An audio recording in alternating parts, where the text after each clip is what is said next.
All right, friends, welcome back. Lesson 3, balancing risk tiers.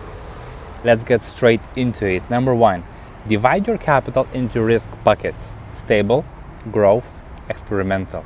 These will let you to actually compound and grow wealth sustainably rather than, deploying a bit of there, a bit of there. Oh, he said this is a good pool, so I will deploy here a bit, and not having a specific strategy how much capital you have left for specific risk buckets. Okay. Oh, sorry, this is number 2. So your stable should be the reserves, and then low risk yield farming and lending. It's not necessarily in stable coins, but it's a low risk positions. So LPs like BTC USDC, ETH USDC, even Solana USDC, I would say SUI, if you have big ranges, they are not that volatile in big ranges. The returns of your stable positions are low, but that's why they're called stables, right? Because you can always count on them, you can always trust them that those assets will not blow up like 50%. In crypto, volatility is, if you are in crypto, you have to accept the fact that volatility is pretty wild sometimes, but I wouldn't call 3 to 7% drop in majors as of extreme volatility, right? So if you can handle that, it should be within stable directory, so to speak, your reserves. So you must always hold your treasury, your biggest assets, as a reserve that you can borrow against in any way, or in stable coins. But those stable coins should not be idle like USDC in your wallet or lending protocol. They should be yielding as well. On Hilo, for example, with a Hilo stablecoin or Solstice stablecoin, or any stablecoin, Carrot could be one of the examples where they deploy into the lending protocols for you. So you basically want to be holding some sort of a reserve in a pretty stable format, right? But not idle. They still need to be yielding you money. Then you have the growth, which is the mid-risk LPs that we do on most occasions. Governance tokens, meaning that essentially when you are liquidity farming like IRO, Black Hole, or any other decentralized exchange based on this concept, right, where you get rewards in their coins rather than LP positions, fees, or some structural strategies that could be deploying one capital, borrowing another to buy more of that asset, or for example SUI strategies where you simply stake SUI, borrow against your staked SUI in native SUI, and restake them again, essentially creating a synthetic leverage but using the same asset. So these are the most important one, where basically you are growing your wealth. You are not extremely safe, but not very over risking as well, and not exposed to too much liquidity. So compounding these things will give you the best returns in a long-term perspective. Then you have experimental, which is basically all of the new protocols, high API forums, degen plays, the ones that I've been showing on the protocol, and you can go even crazier, and I will do that as well, but not at the current state where the market is. I prefer mostly medium-term volatility right now, but when the market conditions are right, I can go and have fun using my experimental, my degen capital that I can go ahead, deploy, and just have fun. I'm into high yield farms, very tiny ranges, leveraged DeFi, etc. Right? But these experimental cannot be funding your life or your expenses or something like that. This cannot be your cash flow. This needs to be part of the cash flow that goes into having fun. Then we have number 5, where you basically have to assign a percentage.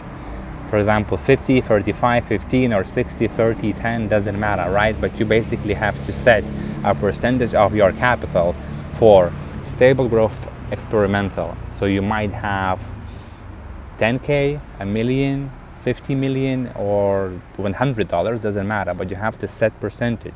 How much of your capital are going to the growth, to the stables and experimentals, right? the safest bet is would have most, at least, the biggest part in stable, then growth, and experimental just a bit. I'm not gonna lie, my current setup is mostly in growth. I do have some reserves and very tiny amount in experimental based on the current market conditions. But you must have your percentages set as well. You cannot just go blindly. I will deploy 500 here, 1000 here, and just don't care. No. Number 6, rebalance regularly.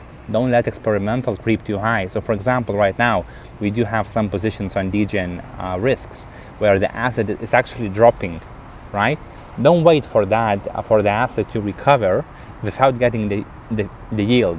If you are out of range from the lower side, which means that you are 100% converted to that volatile asset, you can wait a day, maximum 2 days. If it's not coming back, rebalance the pool in 100% of asset deposit ratio, so you maintain and you are not buying back anything, and just rebalance as long as you need to stay in range by maintaining 100% deposit ratio of that volatile asset.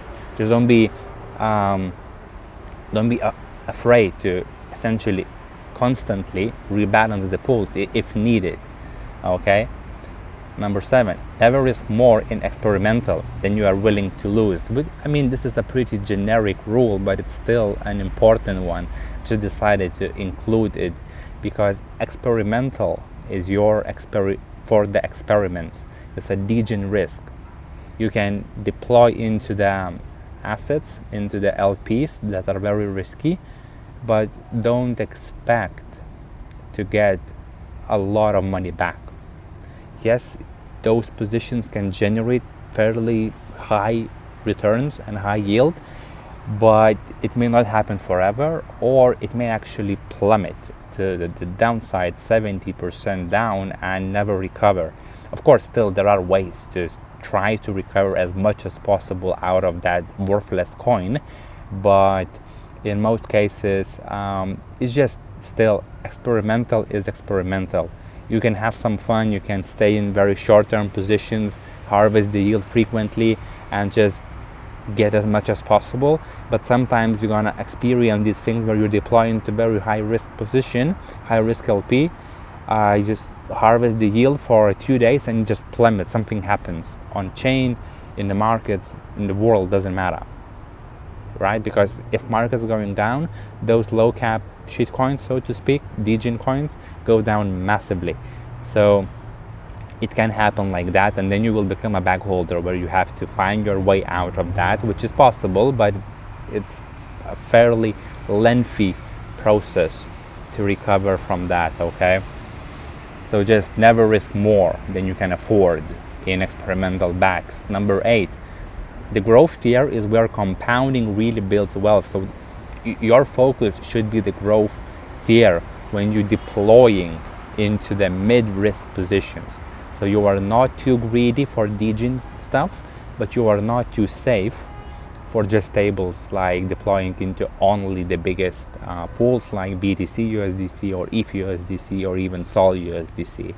If you give yourself some space, some growth space, and you deploy into the medium volatility pools, this is where through compounding, through constant rebalancing, through constant harvesting, this is your area where you grow your portfolio, your position value, and cash flow. So the growth bucket should fund your lifestyle, should fund your position sizes and your reserves. So this is the main risk bucket and risk tier for you to focus on getting as good as possible. Number 9, stables, so not stable coins, but stables, stable risk bucket positions keeps you psychologically safe when the market is crashing, because you know that you always have some reserves to redeploy if needed, and you always have positions that are big range and blue chip assets that are not that volatile, and you are still going to be in range, still getting something even when your medium risk positions or even DGen ones are melting and you're like in stress. What's going to happen now, right? So if you deploy specifically when you have some simple strategies, a bit more advanced, more risky ones, but you have it covered in all three sections, stables will give you a piece of head that, okay, the market is crashing right now. Okay, I might be out of range on some of the positions. It's not a problem because I am still in range for my majors, so I'm still in the game. It's not that everything melted 80% and there is nothing left and you don't have any positions open and it's just one big massive loss. So it will not happen if you allocate specifically to the stables, to growth, and the degen stuff lastly. And number 10, discipline in risk tiers. So when you are disciplined about these things, so you're not like, okay, so whatever, right? I just deploy into the risky ones because I want fast money, fast pace, and a quick growth. If you are like that, nothing's gonna work. Nothing's gonna happen for long-term perspective. You may make some income and cash flow and fees in a short-term perspective, but long-term sustainability does not exist in this case.